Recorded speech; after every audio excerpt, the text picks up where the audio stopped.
Welcome to the InterMarket Analysis video update. This is a video that I do once a week where I look not only outside the S&P 500 at other stock indexes and sectors, I also look at other markets to see what's going on and to see if there's any influence coming into the S&P 500 from these other markets. Sometimes we can look these over and get some clues as to what's happening. This is being prepared for Monday, July 10th.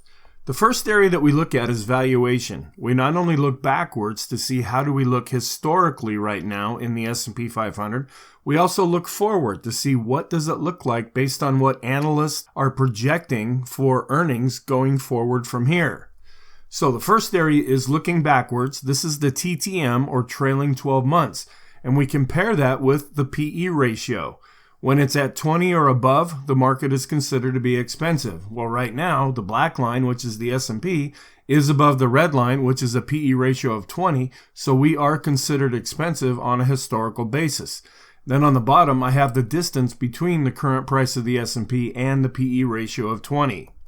We also can look at this over time with different events that have happened and looking at the different PE ratios to see what they were at that given time and if this had any influence on the market. Now, one thing to take away from PE ratios is a market can stay overvalued, fairly valued, or even undervalued for an extended period of time. You can see looking back here where it can go many years where we are considered to be overvalued before the market finally kicks back into gear. We don't necessarily use this for a short-term timing tool. What we do is we use this to get an overall feeling for what is the market valued at right now. We also look at the Shiller PE ratio, which was developed by Robert Shiller, and based on his analysis, we're at 30.66. Well, to give you some comparison, the median and the mean for this index is between 16 and 17, so we're about twice as expensive as we have been on a historical basis. But the market doesn't do that. They look forward. The PE ratio going forward for the S&P 500 is at 18.9 as of Friday. We're below that 20 level, but we're also above 15. For the mid caps, we're at 13.7. For the small caps, we're at 13.3. We also look at growth versus value. Growth is when you want to buy low and sell high. Value are more established companies that often pay a dividend and usually weather the storm when we go through difficult times in the market. When we look at just the pure growth index itself, it is in an overall downtrend. The value index is also in an overall downtrend, but when this becomes useful is when we compare growth to value. Here is the growth to value ratio showing that growth is outperforming value. For most of 2022, it underperformed, where on the bottom, value outperformed growth, and now it's starting to underperform growth. We also look at some ETFs showing that growth is now outperforming value, and value is outperforming growth. We also look at some indexes here to show that we're going down a little bit, but growth is still outperforming value. And this next chart also shows where value is underperforming growth.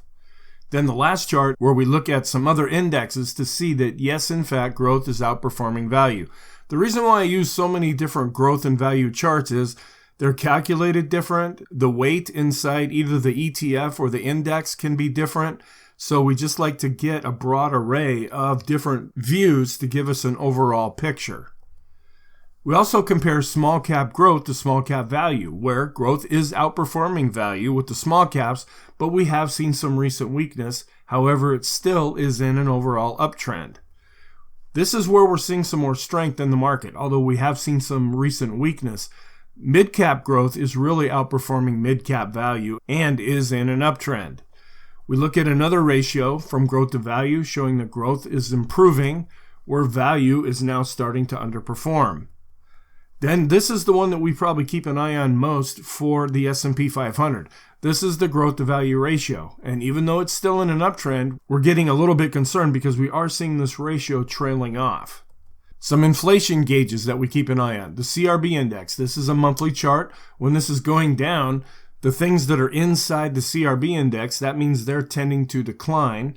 And then we also compare it down below, looking at those things that are inflationary in the CRB and compare them with those that are deflationary. And we're coming back above this moving average, but we're still tending to trend lower, meaning that inflation is not going up. Deflation is actually going up, pushing inflation down. We also keep an eye on the CRB index, which continues to be in a downtrend. And then we look at the Baltic Dry Index. How much does it cost to ship products from one place to another? When this is going down, that typically means that the prices to ship those products is also going down. Some other markets we keep an eye on. Aluminum, which is in a downtrend. Corn, downtrend. Wheat, downtrend, even though it has ticked back up. We keep an eye on the fertilizer market. It also has been declining, but we saw a recent tick up. We keep an eye on lumber, which also has been in a downtrend. Oil, which is going back up a little bit. It had been camped out at around the 70 level, but it's still in an overall downtrend. Gas, also in an overall downtrend. Natural gas, bouncing back up, but continues to be in a downtrend. Heating oil, also in a downtrend. Diesel, which also has been declining. Copper, we're just starting to see a death cross. The typical rule of thumb is when copper's going up, that means better economic times in the future. When copper's going down, it's just the reverse of that. We're starting to see some weakness coming into copper as there's some doubts about what the economy looks like going forward. We also look at the copper to gold ratio. When the economy's looking better, copper outperforms. When the economy's having some difficulty, gold outperforms. Right now, we are seeing that copper has been bouncing back up as gold has been under some recent pressure. We also look at a version of this chart using the copper to gold ratio longer term. That's the black line. We also plot the 10-year yield and the 2-year yield, where they have a tendency to go in the same general direction and not get too far apart from each other. But right now, we're seeing a really wide spread. We look at gold on the top and silver on the top, and they both tend to have a really high correlated relationship with each other, even though recently it has been weakening. We look at gold, which is in an uptrend but showing some recent weakness, and we're seeing pretty much the same thing with silver, where it's been coming back down to its 200-day moving average. The dollar did have a down week, is still in an overall downtrend, but still remains above 100. Then we look at the gold to silver ratio on top. This is just a general observation. When the dollar index is going up, gold outperforms silver.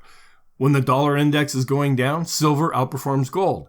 Now, silver and gold can be going in the same general direction, but which one is outperforming? So what we're seeing as the dollar is going down, we're seeing that silver has been outperforming gold a little bit. But if you look at the bottom, we see where this correlation is not as strong as it typically is, as the market's going through some real uncertainty right now. We also keep an eye on the euro, and then on the bottom we have the US dollar index. The Japanese yen is in an overall downtrend compared to the dollar, but it has seen a little bit of a bounce. The British pound is in an uptrend compared to the dollar. And then we also look at some other indexes. This is the S&P 500 to the CRB ratio, where the S&P is outperforming the CRB, and the CRB is underperforming the S&P. The NASDAQ 100 is outperforming the S&P 500. Now, they both have been doing well lately, but the NASDAQ 100 has really been outperforming. We keep an eye on the equal weight index, and I typically show this in the daily videos that I post, where we're underperforming the S&P 500 with the equal weight index. The S&P 100 continues to outperform the S&P 500, even though we have seen some recent weakness. Small caps are really underperforming the S&P 500, and we look at this chart where the red line is the ratio, and in a good solid environment, we want to see this red line going up. It's actually been going down, and we compare that to the blue line, which is the S&P 500, which has seen some more strength compared to the small caps. We compare the NASDAQ to the S&P 500, showing that the NASDAQ is outperforming, and the NASDAQ 100 is outperforming the NASDAQ. Now, they both have been doing quite well, but the NASDAQ 100 is doing even better. We look at the mega cap growth, the really big companies, and compare it to the equal weight S&P 500, showing that the mega caps are where a lot of the strength has been coming from. Then we look at some other stocks. This is an advanced decline line study that I do go through in each day's video. We keep an eye on the NYSE common stock advanced decline line, where it showed some improvement on Friday and it's above its moving average. The S&P was pretty much flat, but still above the moving average. A little bit of a bounce up with the mid caps, and we've been seeing small caps really lagging, but it's just starting to come back above its moving average. We look at the 30 biggest software companies, where they are in an overall uptrend. The mega cap growth companies, these are the really, really big companies. They're just really going up, almost parabolic. We keep an eye on the robotics and AI ETF, which has been performing well, But within the tech sector, when you compare the two, it's actually starting to underperform. Then we look at the S&P 500 and compare it to shorter-term bonds based on the 1 to 3 year bond ETF, where the S&P 500 is outperforming shorter-term bonds. We look at a broad market of the S&P 500 and compare it to further out bonds, showing that stocks continue to outperform. We look at the tech sector and compare it to bonds, where it is really outperforming. And we look at the Dow Jones Composite Average, which takes the Dow, the transports, and the utilities and puts them together into one average. And we're pretty much chopping sideways. You could call this consolidation, where if we break out to the upside or to the downside, that move will probably have more meaning. We look at the low volatility ETF, which did fairly well in 2022. It's chopping more or less sideways in 2023, but is still in an uptrend. But when we compare it to the S&P 500, it is really underperforming. We look at FANG, the big stocks like Facebook, Amazon, Apple, Netflix, Google, and some other stocks that are included. They are in an overall uptrend. We look at ARK, which finally is looking more positive. We switched over to a golden cross just recently, and a few weeks ago we also had a golden cross with ARK on the weekly chart. We also keep an eye on the home builders and see how they're performing. They had been just going up like gangbusters. They have been pulling back the last few days. The ratio is starting to decline a little bit, but their relationship between the two is still fairly strong. What we look for here are divergences, either positive or negative. Right now, we're not really seeing anything. This is an area that we have been watching. We have the Dow on top, and then we compare that with the transports. For a long time, the transports were really underperforming. Lately, we've been seeing the transports coming back. In fact, they came up to this previous high, bounced back down. Now what is support at this other high, we turn back up on Friday. What we're waiting to see is, are we going to break out above this previous high, or are we going to drop down below what now has become support? Because when the S&P does better, it's also when the transports are doing better. We look at the bottom, and I include utilities as part of traditional Dow theory, where we have been seeing overall weakness. This tends to help the S&P overall, and I have a ratio that I'll show you later on. We also keep an eye on the ratio between the transports and the S&P, and when this ratio is really going up, that gives good support to the S&P 500. Then here's the relationship between the S&P and transport, showing that it is getting stronger. We look at a new take on Dow theory, where instead of using the Dow, we use the S&P 500, since it's more of a representation of the U.S. economy. And instead of using railroad stocks like they used to use, we now look at the NASDAQ, which uses a lot of tech stocks, which is more like our economy is right now. We have seen a bit of a pullback on both, but they continue to perform fairly well. Then we look at the S&P 500 and then look at a broader range of stocks in Europe, Australia, Asia, and the Far East. We're still above this moving average and continuing to go up. We're also seeing a turn up with the PPO, which is a momentum oscillator, and this is also looking more positive. It would get even more positive if we could go above this black line, which is the 0 level. Then we look at bonds and stocks. The total bond ETF is continuing to chop sideways, but still in an uptrend. The Pring World Bond Index is starting to show some weakness. The blue line's still on top, but if we see this continue to fall, we might see a death cross in this index. Stocks continue to outperform bonds, and bonds continue to underperform stocks. We look at high yield corporate bonds, which means junk bonds, and they're still in an uptrend. Then we look at higher quality bonds, or corporate bonds, where they're chopping more or less sideways, but still in an uptrend. Then we look at the correlation between stocks and bonds, where they're having a slight tendency to go in opposite directions. Then we look at riskier bonds and compare them with more conservative bonds. When this ratio is going up, that means folks are preferring riskier bonds because they give a higher yield. The Dow Jones Corporate Bond Index also is consolidating sideways, but is still in an uptrend. Then we look at the yield. Here are the Fibonacci retracement levels for the 10-year yield. And then we look at a long-term chart of the 10-year Treasury yield, and we notice over the last 40 years or so, we have seen a series of lower highs and lower lows as interest rates have been going down. What we're wondering right now is, are we starting to see a shift where we haven't seen something that we've seen in over 40 years, where we have a higher interest rate environment?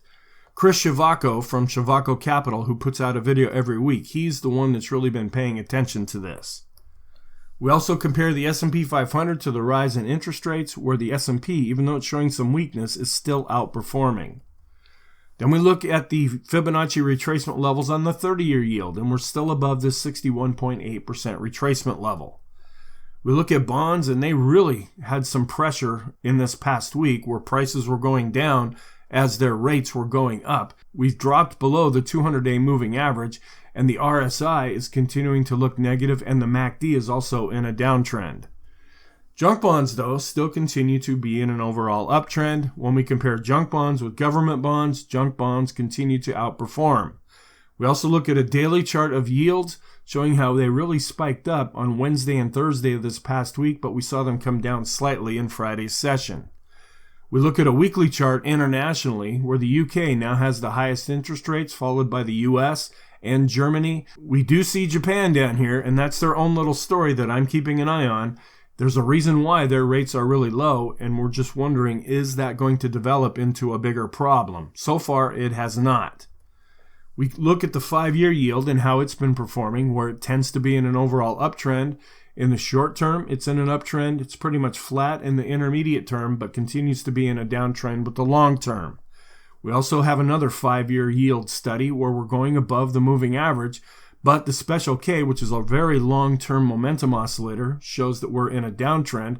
But when we look at the KST, which is a little shorter-term oscillator, it is going sideways to slightly increasing. Then we look at long-term bond ETF. Now, this is based on price, not yield.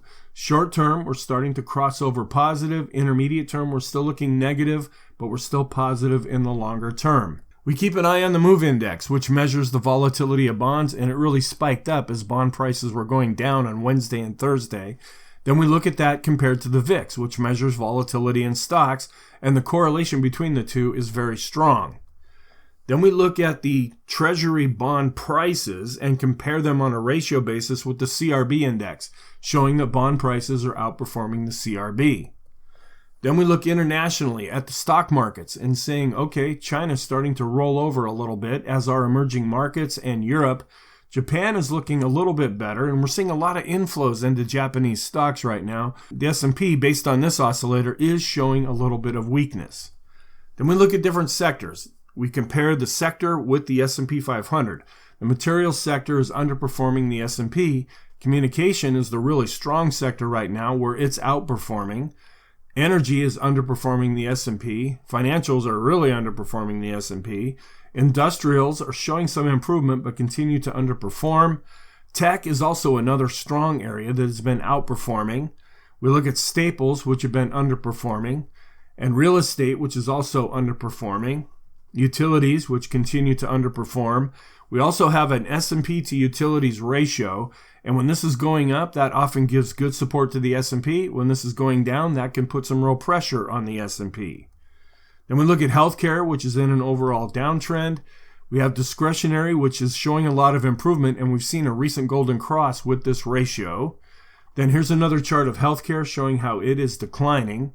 Staples are pretty much chopping sideways between their 50-period and 200-day moving average, but they're still in an overall uptrend.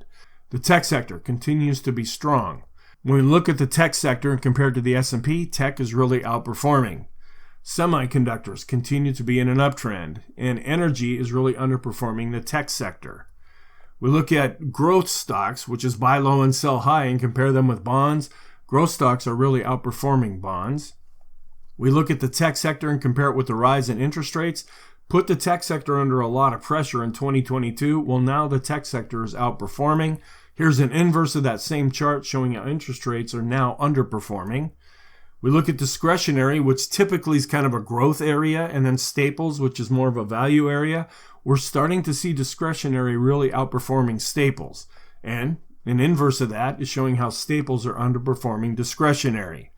We look at gold, which is still in an overall uptrend, but has been pulling back when compared to the S&P. We also compare gold to the US dollar. It came up to this trend line, bounced back down, and has been showing some weakness compared to the dollar. High leverage loans. These are risky loans. And as I say in every video, if the economy was getting ready to fall off a cliff, would this be going up? There are some smart people that manage this ETF and that trade in this ETF, and they usually know what's going on. And if we were getting ready to have some real economic trouble, do you think this would be in as solid of an uptrend as it is right now? Probably not. The NYSE Composite has been consolidating sideways but continues to be positive. All stocks, which takes international and U.S. stocks together, continue to be in an uptrend. Emerging markets has been chopping more or less sideways but is still in an uptrend. Bitcoin is also in an overall uptrend and was able to get back up into the 30,000 range. And then we look at an intermarket analysis chart going back to the beginning of the year. Stocks are in the lead, followed by gold, and then the dollar, and then bonds, where oil is what's underwater going back to the beginning of 2023. Some correlations. We compare the S&P to the dollar, where they're having a slight tendency to go in the same direction.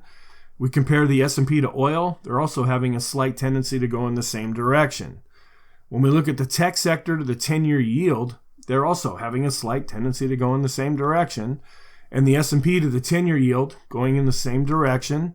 And the S&P to the 2-year yield having a stronger relationship. And there's an indicator that we use that sometimes suggests that the S&P is going to break higher. Unfortunately, the 2-year yield and the S&P have to be going in opposite directions. Right now, they're having a real strong tendency to go in the same direction. Some of our long-term secular, which can mean decades long for trend, and we compare those with cyclical trends, which are shorter term, usually lasting a few years. The NYSE Composite, this is a monthly chart, and we're going above the moving average, so that's showing improvement, and the Kopic curve is also starting to turn back up. So longer term, we have more of a positive stance. We look at the S&P longer term on a monthly chart where it's above the moving average, and the PPO has been advancing, so this is suggesting a longer term uptrend. We look at the NYSE Composite and then look at the NYSE Record High Percent Index where it also is advancing. Then we compare the S&P 500 to the CRB ratio, which we did earlier, but this is a little different way of doing that on a monthly chart, showing that stocks are outperforming. Then we look at the S&P and then compare that with a global index, showing that the KST is continuing to decline, but we're above an advancing moving average on top.